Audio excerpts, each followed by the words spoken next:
This is Modern Tribe. Modern families, timeless principles. The power of saying no. How to set boundaries in a very yes-centric world. Ikaw, Gisela, when was the last time you felt forced to say yes kahit ayaw mo talaga? No. Yun na talaga yung question, yung answer, kahit iba yung question. The last time I felt forced to say yes, siguro there was an activity. It was a Sunday activity and everybody wanted to go. Mga kasama dito sa bahay. So parang I was left with that choice. Kasi ayoko naman na baka hindi ka sumama kapag nag-no ako. So medyo napilitan ako sa Sunday activity na yun. Anong event yun? Parang run yata. So late na tayo nag-sleep sa Saturday. And then syempre maaga yung run. Kaya I said yes na lang kahit Right, yeah. hindi yun yung true choice ko. Not a true choice. But I remember that time, you're not confident because kulang sa tulog. At the same time, you're not a runner talaga. You don't want to run. Hindi mo siya parang, you don't find pleasure in it. Correct? Okay lang ako sa running. Yung ano lang, maagang run after late na natulog. So, Well, yeah, that's right. But of course, there are many people kasi like my brother who loves to run kahit Yeah. kulang sa tulog. Diba?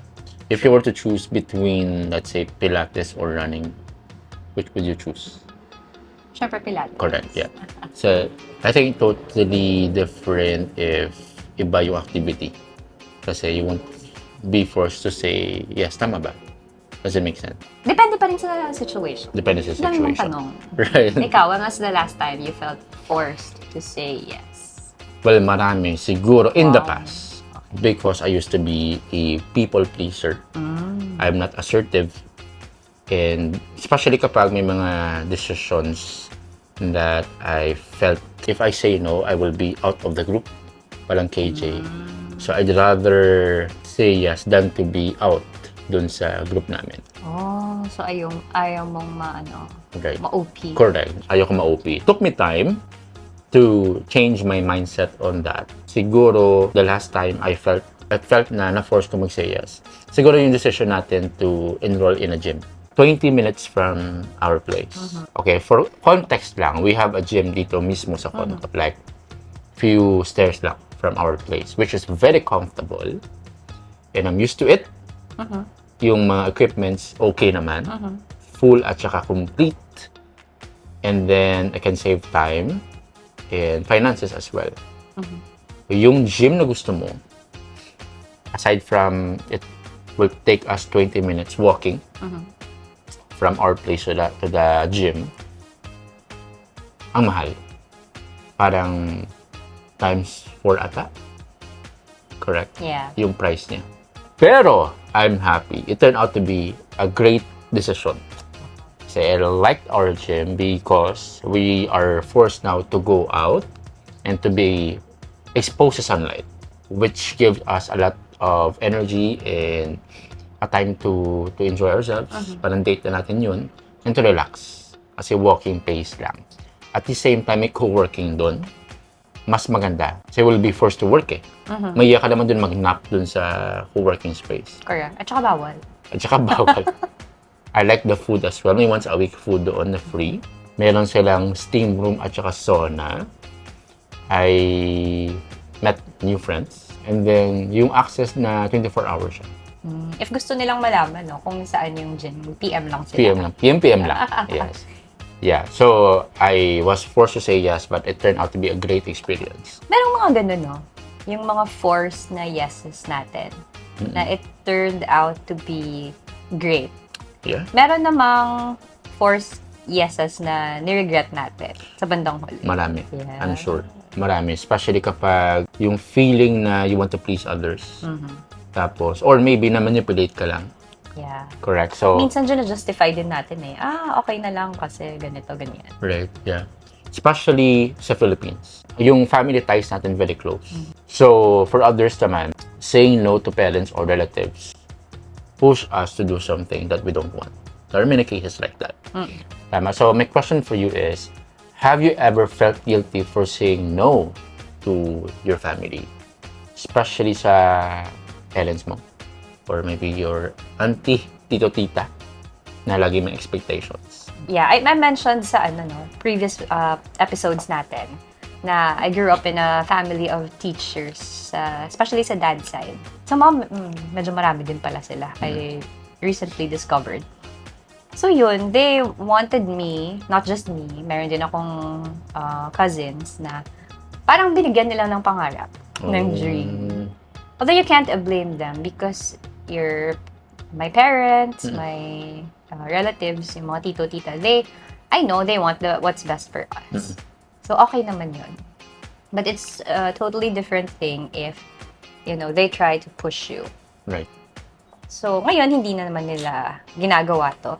But, merong season sa life ko na they were really encouraging me, pushing me to take up and finish my master's, and then magdo-doctorate daw ako para makakuha ko ng magandang spot sa public school. Right. Yung security of tenure, yung gusto nila. There's totally nothing wrong about working in DepEd, public school. It's just that it's my personal choice na ayoko. Right. Diba? Kasi hindi kaya ng personality ko siguro. Yung work, maybe yung dynamics sa public school. At first, merong guilt. Yung guilt na, oh no, na-disappoint ko sila. Ito pa naman yung tingin nila sa akin. And then, hindi ako nag-pursue sa kung anong gusto nila. But, I envisioned kasi a future na hindi ko gusto. So, I'd rather feel bad about saying no to what my relatives are pushing me to do. Rather than, eventually, I will regret doing something na hindi ko naman true choice at first. And now, they have learned to accept it na this is the path na pinili ko. And alam naman nila na matanda na ako. Alam ko na yung ginagawa ko. Yes. So, it's also good na they respected my decision. Although sometimes, I know, may sinasabi pa rin na sayang, ganito, ganyan. Especially when I was before 30 years old. Parang yun talaga yung time na this is your last chance para makapag, 30 plus years. In fairness sa'yo, it took courage to say no because merong expectation that you have to ride on. I remember I had a similar incident in pala. When it comes to pursuing the path of teaching. Yeah. Kasi expected yun eh. When you graduate, since sure ka na, you want to earn the spot in DepEd, which is not easy, by the way. You need a backer, especially relative inside. Most of the time. So, in their mind, they are thinking na you go pursue teaching because I can secure you a spot. I can help you. Yeah. So, in fairness, may mga ganong desire sila. The same din sa tita ko. So, I remember during one of my downest times, walang pera talaga ako. Then, to think na graduate na ako neto. I'm a licensed teacher. Tapos, I'm pursuing business this time, mga few years ago. Let's say, 6 years ago. Tapos, sinawagan akong tita ko. Sabi niya, Ninyo, mag-apply ka lang dito sa school. Kasi I can give you a spot. Sabi ko, tita, parang di talaga ako into teaching. Plus, Hindi academic. Na setting. Parang masasira lang yung buhay ng mga estudyante ko. So, it would be best to venture into business even though walang pera ngayon, but I believe in the few years to come, I'll earn my spot in the business world. So, I sense na parang na-disappoint siya. Because sayang. Parang sayang. And also, I remember din pala, few years before I took education as my course in college, one of the recommendations my relatives gave to me is to pursue law, right? Kasi yung lolo namin was a lawyer din. So, walang nakasunod sa spot, sa yapak niya. So, parang ako yung next in line. I turned it down because parang maybe lack of exposure din doon sa law and then political science as pre-law. Yeah, I remember parang may sense of disappointment din. Pero not explicit na I they were disappointed and they tell it to me directly. Parang walang ganun. Idea lang about, pursuing the path that we take. I'm sure sa Philippine setup, napaka-common yun. Oo. You made the right choice, by the way. Right? Based on your strengths and the weaknesses. Imagine, if hindi ako nag-pursue ng teaching, maybe hindi kita nakita. Diba? Which is, I What believe... do you mean? Hindi ka nag-pursue ng teaching? If hindi ako nag-pursue ng teaching, I would be employed sa school. In which dun tayo nakita. You didn't try. Correct. So, imagine that. The amount of regret I will experience in my life, hindi kita na-pursue. Yeah, but marami naman tayong natutunan from the academy. So, you mentioned, about securing a spot. Don't you think it's a bit corrupt na system sa... Wow, yeah. Sa DepEd? Nepotism. Yung you will earn the spot not because of what you have accomplished, but because of who you have. Yeah, your connections. Right. It's a bit unfair for those who have the skill. Right. And although yung iba na may mga relatives, we can say na competent naman sila. But I think it would be fair to also go through the process. Yeah. Magpa-ranking. In fact, it's so corrupt. It's so corrupt that we accept it as a norm. Oo. We know when you want to apply for a job or even in politics, it's not what you know, it's who you know. Kahit sa mga government offices. All right. We give great appreciation for those who started from zero and was able to earn their spot through work ethic and their values as well. That's why, speaking of meeting new people, let's talk about meeting up naman. Alam mo yun, yung say no to a meet-up just because I don't want to. So, may question for you. Minsan ba, nag-yes ka na dahil ayaw mo magmukhang KJ? Sa group of friends? Yes. Meron. Some of those, yes moments. Okay, masaya naman talaga.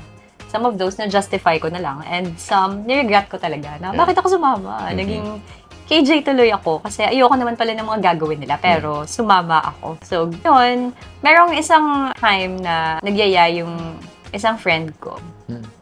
And then, yung pinuntahan namin was something na I did not expect. So, hindi pala nag-align sa values ko yung pinuntahan. And it was, well, I can say too late for me to back out kasi nandun na ako. So, I just had to go home earlier than expected. There was regret. And parang sinabi ko sa self ko na sana nag-no na lang pala ako para hindi sila nag-expect that I would respond this way. Kasi medyo awkward yung response ko eh. Yun. So from that time on, hindi na nila ako sinama sa ganong klaseng activities nila. And then, niyayaya nila ako pag, for example, mag-meet up kami sa restaurants, kainan, coffee. I was really up for it. So, pero bakit ayaw mo kasi nga hindi nag-align sa values ko yung activity. Tsaka medyo late na. So, pagod ako. And then, matagal pala yung activity. Right. So, you foresee na yung conversations won't benefit you or maybe something that is not productive. At saka, medyo wala nga masyadong conversation. Right. So, parang it was more of doing the activity talaga na parang hindi naman kami nag-bond for me, or maybe I just expected a more intimate celebration. Pero iba pala yung yung gusto nilang activity. So it would be better if, for example, niyaya tayo ng friends natin and then we don't have an idea sa pupuntahan or sa anong magiging activity. We can always ask what's going to happen. Right? So don't just say no if nag-aalangan ka. Right.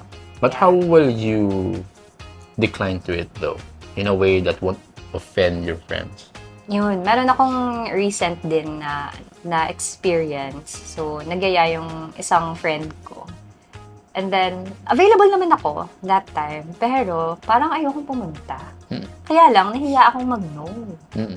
So, I just said, yes. Kasi wala na akong mahanap na excuse para hindi pumunta. Na-appreciate ko naman yung effort niya. Correct. At saka, I didn't want to hurt the person kapag nag-no ako. So, I said yes. Which yung na-realize ko while we were brewing this topic na why would I feel bad if I say no because it's my true choice? 'Di ba? Pag gusto kong magpahinga, that time, wala naman akong gagawin. I don't have to come up with excuses to say no to that friend. Wow. And saying no doesn't mean naman na, our friendship ends here because hindi ako makakapag-meet up with you guys. Yes. 'Di ba? That's a totally different thing. At saka, like ngayon, example, fully booked yung week mo and then that's the only time or day na free ka. It's okay to take a break and to say no without having to make excuses na, may gagawin ako this time, kaya hindi ako makakagawa. I mean, I makaka-go out with you. Your true friends will understand when you need rest, when you just want to say no, baka gusto mo ng me time. So, let's normalize saying no without having to explain yourself or to make up excuses para lang hindi ka magmukhang KJ. Diba? Right. Na-curious ako sa'yo, ikaw ba? Yung sa'yo, yung stories mo are relatable because there are many incidents I said no na ayaw ko talaga. Especially if you're in your 30s, you want to conserve your energy. Teta ka na, teta. Right? If I compare myself, mga 20s ako, yes lang talaga ako ng yes. Yeah. Wala ka naman, you have plenty of time and energy. I like to share yung incident last week lang. My good friend invited me for a dinner after ng basketball namin. So, a big part of me wants to say no because I want to rest right after our game. I said yes and I didn't regret it because it turned out to be a very productive, very intimate. Even though you wanted to say no sana. Right. Yeah. Marami kaming kinasa dun sa dinner namin. And I'm happy na yung chance na yun that guy is longing for some deep conversations then. Wow. Same thing with me. I'm longing to have deep conversations with a male friend. Interesting. So, It was an opportunity for you to be a blessing. right. Yeah.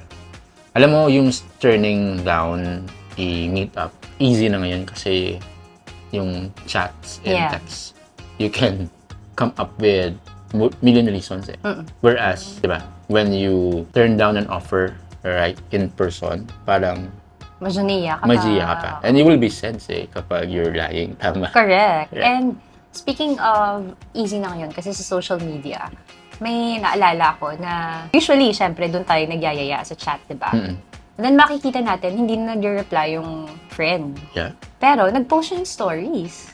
Yung iba parang, sinasadya niya, hindi niya binabasa yung message ko. But, I realized na it's also your friend's right, di ba?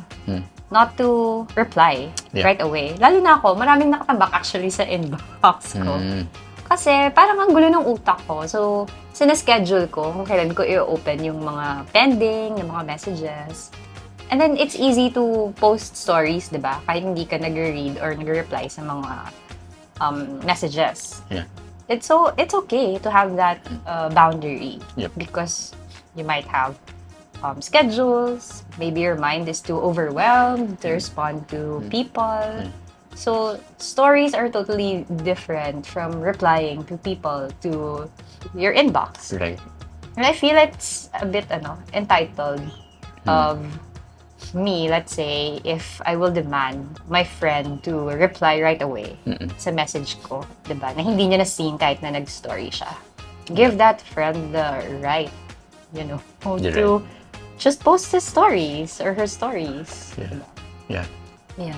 Yung mga friends natin na hindi nagparamdam for long time, tapos bigla lang nagparamdam. In this season that we're in, parang minsan kinakabahan tayo.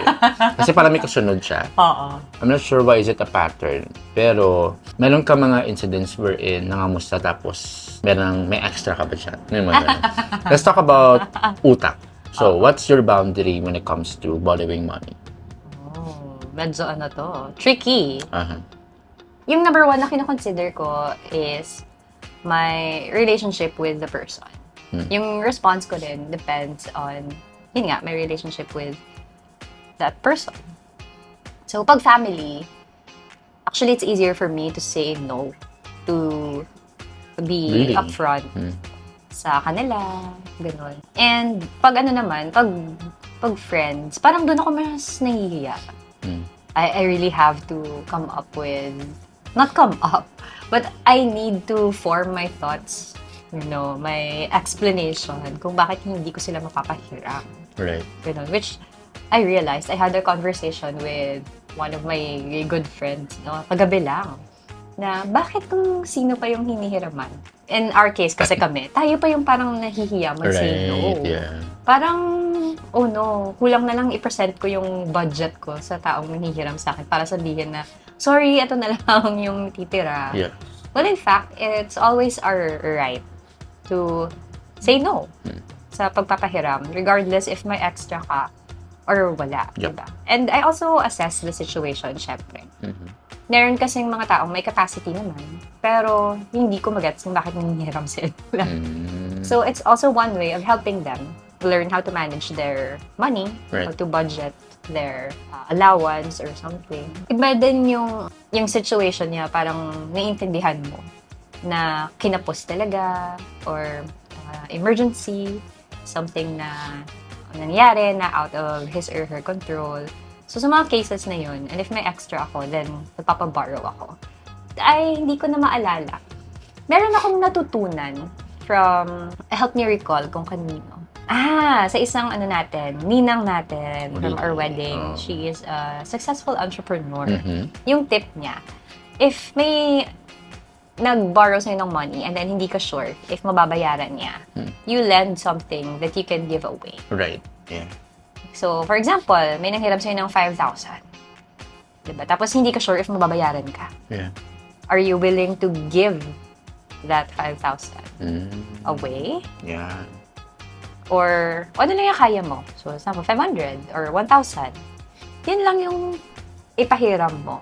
Yep. Okay, but TY money na yun. Yeah. It means na bumalik man o hindi, okay lang sa'yo. So, that's actually a really good strategy na na-apply ko. Wow. But, 90% of the time, bumabalik yung money na willing kong ginigive in that case, diba? Of course, hindi ko sinasabi na, bibigay ko na lang sa'yo to, diba? Kasi baka, mga tawag, masanay. Right. Ganon. Because again, I also want to help them. So, yun. Siguro mga 10% lang yung hindi nabalik. But, it's okay. Yeah. Diba? Kasi kesa naman ipahiram mo yung malaking money na hindi ko kayang mawala, and then our relationship will be ruined. Parang tainted na siya because of the utang. Right. Diba? Common kaya yan. Diba? What do you have to say? May naghiram na ba sa'yo? Nanghiram na ba sa'yo? At saka, you said yes pero hindi binayaran? Or what's your stand on this? When do you say no? First, tama yung sinabi mo. Lend what you're willing to lose. And that's why when somebody asks for hiram, tapos medyo malaki, magdadalawang isip ka na. Kasi what will happen kapag hindi mabayaran, you will lose the relationship. Yeah. Kasi, of course, you will be irritated if hindi ka nabayaran. Minsan kasi ikaw pa yung mahihiyang maningil. Correct, yeah. And at the same time, yung nang hiram, mahihiya. So, yung easiest way out is to block you. Oo, meron akong friend, hindi ko na siya mahanap ngayon. Hindi naman ako galit sa kanya. Yeah. So, worse yun nangyari. You will lose the relationship. So, yung pera, nag-aapo yan. It's a tool, but sometimes if you don't use it, you will lose some valuable relationships. So, that's a very important idea that you have to bring whenever somebody borrows money from you. Yung newbie mistake, yung rookie mistake ko was, meron akong friend, bago pa lang ako sa work first work sa school. Tapos, nanghiram siya ng pera. Parang 2,000 ata yun. Pero that time, yung 2,000, very huge. Very huge. Pero yung sabi ng friend ko to, babayaran niya ako. At the same time, parang urgent to. Kasi yung anak niya, magpapa-birthday, pero wala siyang budget. Pero parang naawa ka. And that time, I was listening to messages about grace, parang favor, giving to others. Parang na-misinterpret ko ata yung message na yun. Kasi with grace comes wisdom din when to say no. So, of course, nagpahiram ako and it turned out hindi na nabayaran. Ever. Wow. So, nahiya ako maningil. So, yung relationship ng stain, hindi namin na-establish, na-build up because of the utang. Oh. Right? That's so sad. That's the thing that we have to consider about utang. You have to lend what you're willing to lose. At the same time, yung relationship nyo is on the line. You have to have a healthy relationship with money. Right. Na even if you lose this certain amount, Yeah. you're okay with that. And then consider the relationship you have with the taong nung utang. Yeah. Kung Yeah. anong makakapagpabuti. Yeah. Diba? Sometimes the fear of saying no is rooted upon the idea of being rejected by someone. So, very important that you have to place your feet firmly on the ground and to think wisely about your decisions. Kasi you don't want to be swayed by your current feelings or maybe the manipulations of other people, yung tactics nila for you to say yes. And wouldn't it be nice to be a person who says no because it's not your true choice? Correct. You don't feel like doing it. And then you Yeah. just have to be honest with your friends Yeah. or your family Right. or to others na this is what I want. Right. We can do this instead. I'm willing to do this but not this. Right. Diba? If it's clear that you are this type of person, that you set healthy boundaries, Mhm. I think maano yun, makaka-lessen yun ng hiya, Yeah. diba? And other people would appreciate it because, number one, you save your time. Save mo rin yung time nila. Hindi kayo nag-aaksayang parang ano ito anay sa Tagalog? Naglulukuhan. Oh, hindi kayo Yeah. naglolokohan lang na, ay, hindi mo pala gusto. Pero, so, nagsasayang lang kayo ng oras. Yun. And you also protect your relationship by 100%. being honest. Diba? And your true friends will eventually accept that and will even appreciate Yes. Diba? Yeah. And Yeah. your loved ones will eventually respect and understand your decision, especially even if it's a no. Yeah, yeah. Well, there are others naman who are afraid to say no because they will offend, especially their loved ones. But again, it's not just about saying no. It's not just what you say, it's how you say it as well. Yeah, important. So there's wisdom in respectfully saying no. And once you say it in the right manner, they will sense it and they will respect you. You don't need to expound in many reasons. And Or to lie, feel no? Even to lie. lie and feel obliged that they will understand you. If they won't understand you, that's their problem na. Importante, upfront, you're able to express that you are not able to do what they want to do. Parang ganun. So, there are many things, there are many approaches on how to say no respectfully. I'm sure it takes time for us to practice. But here in Modern Tribe, what we want is you, as a modern human being, you will learn how to embrace timeless values. So if you have topics in mind that you want us to discuss, let us know. We have these sessions, if you may say once a week, sa page natin sa Modern Tribe. Feel free to connect with us. And again, this is Modern Modern Tribe. Tribe, helping modern families. Embrace timeless values.